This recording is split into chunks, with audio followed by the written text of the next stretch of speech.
You wake up in Beaumont, Texas. The year is 1900. You own almost nothing. $100. A borrowed room. A single secret nobody in this town believes. Everyone here knows the story of the fool on the hill. His name is Patillo Higgins. He is a self-taught mechanic who swears there is an ocean of oil beneath a low mound called Spindletop. For years, the experts have laughed at him. Geologists ride out, shake their heads, and leave. They say there is no oil in this soft coastal ground. They say Higgins has lost his mind. He named his imagined boomtown Gladys City after a girl from his Sunday school class. He has mortgaged his whole life to a hunch. But you are not from here. You are from the future. And you know Higgins is right. You know the exact date, January the 10th, 1901. On that morning, the ground at Spindletop will erupt. A column of green-black crude will roar 150 feet into the sky. It will flow at nearly 100,000 barrels a day. It will take 9 days to tame. For everyone else, oil is a small business. It lights lamps, it greases machines, nothing more. For you, this hill is the beginning of the modern world. The age of oil starts here, at your feet. So the question is simple. You have $100 in 1 year. What do you do?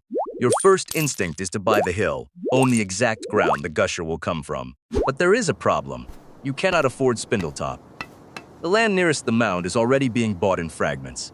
You have to think differently. You cannot own the biggest thing. You must own the smartest thing. So you start walking. You study who really controls this land and who is quietly running out of money. You find the man behind the drill. His name is Anthony Lucas, a mining engineer who believes Higgins. Lucas has staked everything on this ground. He has drilled and failed and drilled again. The salt dome beneath Spindletop keeps swallowing his cash. Right now he is nearly broke. This is your first lesson. In every boom, the person with the vision is usually the one running out of money. Lucas needs backers. In real history, he finds them in Pittsburgh. Two men named Guffey and Gailey. Their money comes from the Mellon family bank, serious capital, standing behind a hole in the ground. You know this before it happens. So you do not gamble on one well. You position yourself beside the money that will win. There is one more thing you know. The giant that rules American oil will not come here. John D. Rockefeller and Standard Oil control almost everything up north. But Texas has turned hostile to his monopoly, so the biggest player is locked out of the game. That means, for once, a newcomer actually has room to win. Knowing that, you take a small, quiet lease on plain land at the edge of the field. You buy it months before anyone is watching. It costs you almost nothing. You tell no one why. Let them keep laughing at the fool on the hill. Then you wait, and the earth answers. On January the 10th, the Hamill brothers drive a new rotary bit deep into the dome for Lucas. They line the hole with thick mud, a trick most drillers here do not use yet. At just over 1,000 feet, the mud begins to bubble. Then it shoots skyward. Then 6 tons of drill pipe fire out of the ground like a thrown spear. For a heartbeat, there is silence. The crew runs for their lives. And then the hill roars. Oil. More oil than America has ever seen from a single well. A black fountain taller than the Daring. Within days, the news races across the country. Beaumont, a sleepy town of 9,000, begins to swell. Within months, it holds 50,000 people. Speculators, drillers, gamblers, and thieves pour off every train.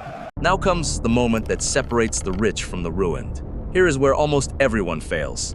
The crowd does the obvious thing. They rush to drill. They grab any scrap of Spindletop and sink a derrick. Soon the hill is a forest of wooden towers, packed so tight their legs almost touch. They say you could walk across the whole field on the tops of the derricks and never touch the ground. Land that sold for $10 an acre now trades for hundreds of thousands. Fortunes appear overnight on paper. You feel the pull. Everyone around you is getting rich by drilling. Why are you not drilling too? Because you know what comes next. And it is not more money. It is collapse.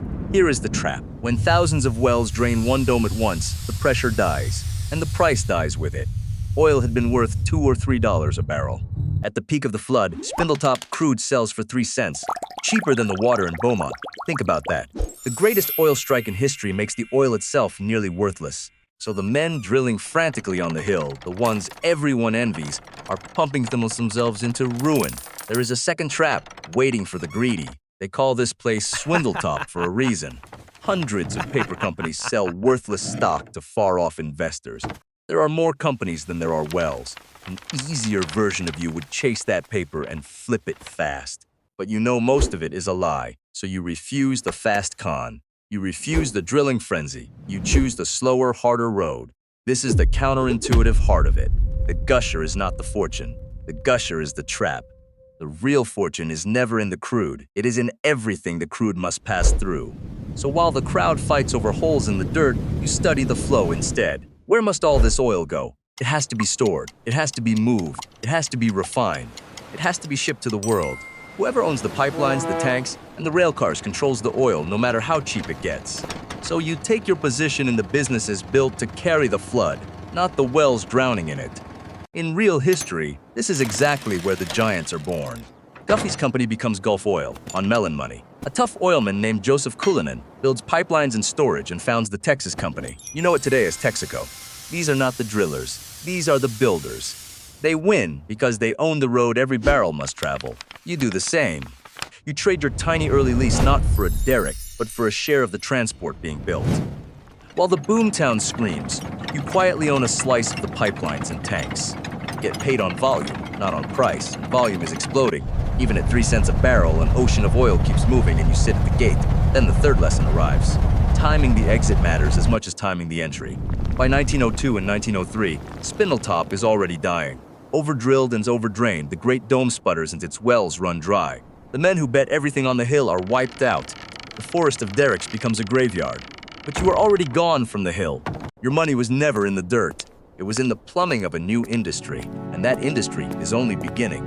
Oil is about to stop being lamp fuel and become the blood of the modern age. The railroads convert their engines from coal to oil. Soon the navies of the world will follow. Then a strange new machine called the automobile begins to multiply across America. Every one of them is thirsty. The demand you helped carry does not fade with Spindletop.